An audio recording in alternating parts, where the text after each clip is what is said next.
Yes, no, or yes, the prog band Slop, or not. Yes, no, what? So first, how are we gonna figure this out? We're gonna go over first, what is Slop? Second, how do we detect Slop? Third, how much of their catalog is Slop?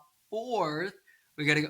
Hi there. I can look at you. Hi. So fourth is gonna be how talented are they, regardless of their catalog? And then fifth is gonna be if you're gonna call them Slop or not. So let's take a look. Let's get right into it. Are they Slop? Are they not Slop? Right? So here we have the music matrix. We have energy 0 to 11, catchiness from 0 to 10. If something's less than a 7 in catchiness, people are going to call it slop. Maybe if they're a fan of the genre, they'll call it the genre name, but in general, they'll just call it slop if they say it's not good, right? Good means not that catchy, right? If it's catchy and it's high energy, people call it rock. If it's low energy, they call it pop. So energy is pretty easy to figure out, right? If you're like, is a song slop or not, right? You can do that for a song pretty easy because you go energy is like 0 to 3. That makes people fall asleep. So, okay, right?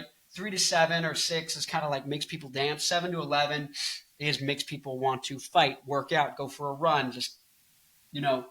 But for catchiness, how do you figure that out? So how do we detect when it's less than a 7 in terms of catchiness? Good thing we have a little chart here called the catchiness index. See, catchiness is made up of a lot of different things. So we're not going to try and put all the different variables and all the different things that can add to or detract from catchiness. But the biggest single thing that can let us get a good idea of something's catchy or not is going to be called predictability, right? And so if we average out the different elements in a song, some of them are zany, some of them are kind of coherent or corny or really predictable. If something's really unpredictable, like the guitar is like really unique, and the vocals or the structure is really like predictable, those things can balance out in a way that either makes the song slop still, it could still just be garbage. It could be a garbage thing here and a garbage thing here. Unpredictable garbage and predictable garbage still gets you garbage.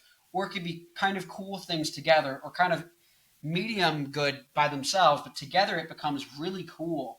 Like, so that's the basically, if something's completely corny, it's going to be slop no matter what. If something's completely incoherent, it's going to be slop no matter what. If something's between in the money zone down here, between Back in Black by AC/DC or Bohemian Rhapsody by Queen, it still can be slop, right? It can also still just be something for fans of that genre, like prog fans might like it, or it could just be something that everyone likes, right? Or a total smash hit. So now let's kind of get into the real meat of this. Is the catalog audit. Oh, that worked perfectly. So the catalog audit is how much, this is the third question, how much of, yes, Alan Rickman, just kidding, Rick Wakeman. Now, how much of their catalog is slop or otherwise, right? And so we can kind of see a good example of like an OnlyFans catalog. OnlyFans adult is going to be this, where it's mostly this is about ratio of different quality and different types of tracks compared to just the ratio of the entire catalog. So how much of the catalog is what versus what. So for an OnlyFans or hit or quit, these are very drastic, right? So for an OnlyFans, there's very little stuff that's hits that's going to get people in. That's kind of like yes, right? And then there's, but also not like yes. There's very little that's awful, right? Unlistenable. And there's a lot that's just great for fans. If you're a fan of the genre of the band, you're going to get a lot of mileage out of the catalog. But if you're a casual listener, maybe not. That's an OnlyFans model. So Motorhead, Slayer, Frank Zappa, I think are really good examples of that. On the other end, you've got something that's polar, very polar, right? Which is, this is unipolar, this is, bipolar. Ironically, the OnlyFans model's not bipolar. Huh. Or affirming. Now, no, Weezer and Queen, they have stuff that's either great for everyone or complete garbage. And it's pretty much a almost 50-50 ratio of like just where, but it's hit or quit. It's very, very binary. Versus something like a 50-50 catalog, think Led Zeppelin, Nine Inch Nails. 3 albums of stuff that everyone's going to love, iconic. 3 albums of stuff that's like, for the fans are going to get a lot out of this, but maybe casual listeners are like, I don't really care. And then 3 albums of like, everyone's like, this is bad. Like, just don't listen to those songs, right?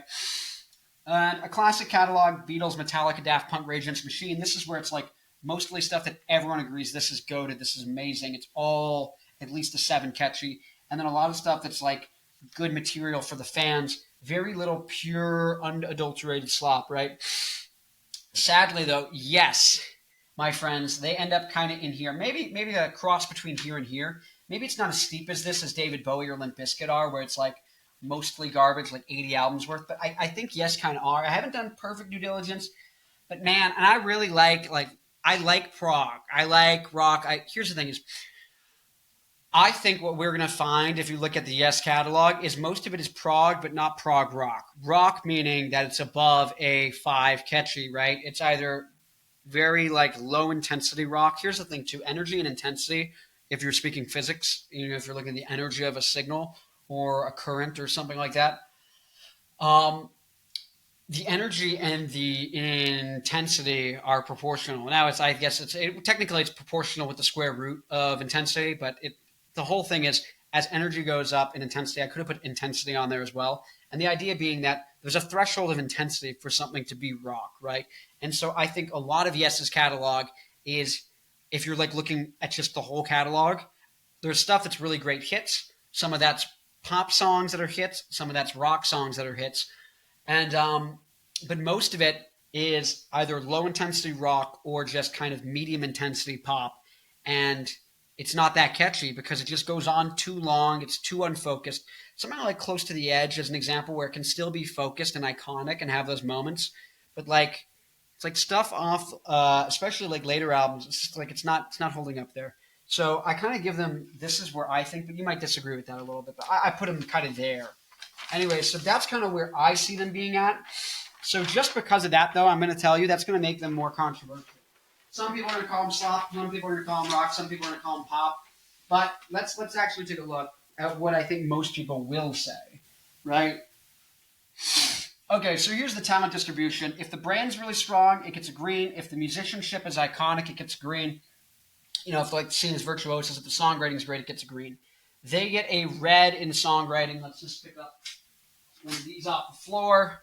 They get a red. They are bad songwriters in general. They're not good at it. They're virtuosos, but their brand, honestly, for all sakes, how many people are like, oh, wow, Yes. Like, even when Roundabout became like a big meme and everything, no one was talking about Yes. Like, maybe if you already knew Yes and you already knew, oh, Roundabout, that's from Yes, or you're a musician. But, like, there's things like Alice in Chains. Duran Duran is going, like, viral right now with the song Invisible. And it's like, those things are blowing up those bands. Yes is not, from friggin' Roundabout being a viral meme. And so it's like, that means your brand's cooked. So also because of this, it's going to be controversial. They're not the best. They're not the catchiest songwriters or consistently good songwriters, and then their brand is all over the place and are not good. But their musicianship is really good. So the people who just care about virtuoso musicianship are going to say they're the greatest of all time. You guys are insane for saying they're bad. Anyone who likes good songs, doesn't give a shit about musicianship, and likes a good brand is going to say they're one of the worst bands of all time. What are you talking about? They're not good. And so you're going to get controversy between what people say in terms of are they good, are they bad. So the talent is going to give them, the talent distribution, right, is going to make it super controversial. And so is the actual catalog audit itself. That's where you see like Limp Bizkit. There's a reason Limp Bizkit and David Bowie are kind of polarizing. Maybe not if you talk to people online who are constantly like online and absorbing opinions or hipsters. See, this is the thing too, is you've got people who are just like music hipsters. There's nothing wrong with that, but then they just talk to other music hipsters and they don't realize like, no, the real people, like, who is a lot of the music audience, you can't discount them, right? What's happening? I don't like that. I don't like that. Anyways, so most people actually think about the top 10 songs and they kind of average that to get an idea of generally what's the energy and the catchiness that I think about when I think of the band. So for me, these are the top 10 songs for me. Roundabout, Close to the Edge, Owner of a Lonely Heart, Starship Trooper, Heart of a Sunrise, Long Distance Runaround. Oh, no, don't that way. And then No Opportunity Necessary, No Experience Needed. That's a really good song. No Opportunity Necessary, No Experience Needed. It's off of, I think, Time and a Word. And then Siberian, Cotter, and then off, I think, also Time and a Word. And then South Side of the Sky off of, I don't even remember the name. It's the one with the earth on it. Fragile. Yeah, so Roundabout's off Fragile, Close to the Edge, off Close to the Edge. Owner of a lonely heart, much better than a And then Starship Trooper off of friggin', oh my god, is it the Yes album? No, it's I don't remember. It's not the Yes album. I think it might be called but see, that's the thing is like, so that one is like a 4 on energy. That whole album's a 4 on energy. So basically, they're controversial because this is all disjointed. I shouldn't have said Brand was good. It's not. No one's wearing a Yes t-shirt. Like, even though the art's cool, like, how do you fumble that? Friggin' guys, come on. So they're goated musicians. No one can deny they're amazing, and they have amazing riffs here and there. But just overall, they don't connect. None of it came together as well as it should have. Right? So catalog, it's not winning people over. That's going to cause controversy. That line means controversy. That not having 3 checks right there, that means controversy. Controversy high. But so there are 3.2 on energy, right? So 3.2, kind of punkish, kind of higher energy. But it's because I purposely picked all the songs that are rock songs. Because those are the ones that I like and the ones that I think of. And then catchiness, 8.7. So this is going to be controversial. When I think of Yes, I go, what did I say? 6.7, 8.5. Great rock band. Great prog rock band, right? Most people are going to think this is garbage. Unless they're a prog fan, then they're going to think this is great. This is the best of prog. But that's because, let's say prog is like, I guess prog is really arranged now. But like, let's put prog, like traditional kind of prog right here, right? And maybe like prog rock, with friggin' Steven Wilson and everything goes all the way from like 2 to 10, right? And there's inconsistency within the songs too, right? So there might be parts that go up to here and parts that go down back to here. So on average, it ends up. So that's where that whole averaging out thing, you can have something that's good and something that's also good, but they average out to be bad as a combo, right?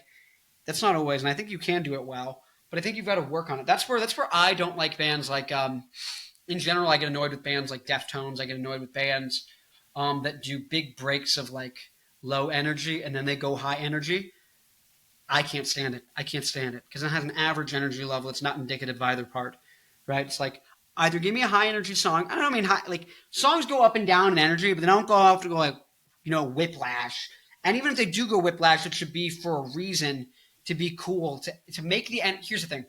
If you're bringing a song down, it's to keep the energy even higher because you need to have contrast and change and excitement, right? That keeps the energy up as well as keeping the catchiness up.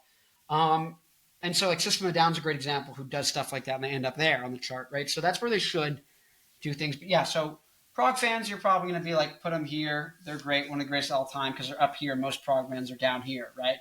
And like I've gone through a lot of the prog bands and catalogs and things, like the old school ones.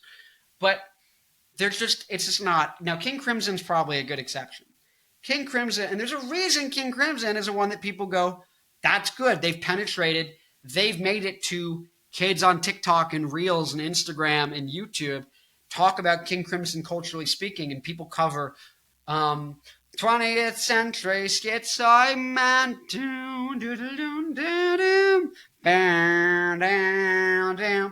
See, this is the thing that prog's got to do and a lot of instrumental music's got to do, which usually gets called prog. It has to actually be catchy. You're like, well, no, you just don't like instrumental music. It's like, no. Because look at great classical songs that everyone knows.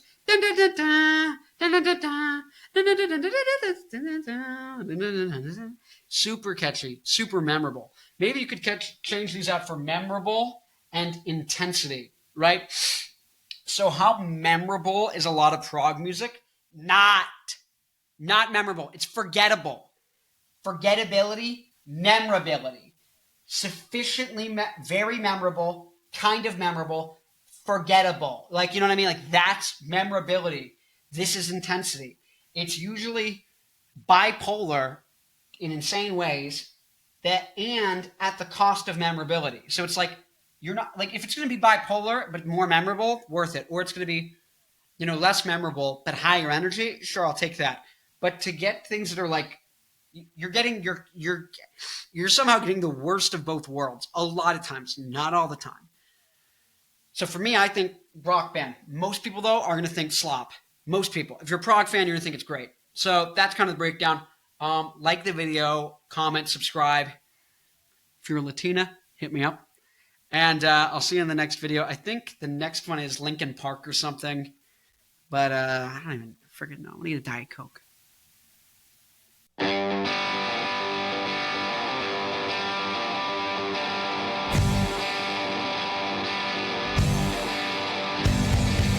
me save it, stop it, you're on, so on,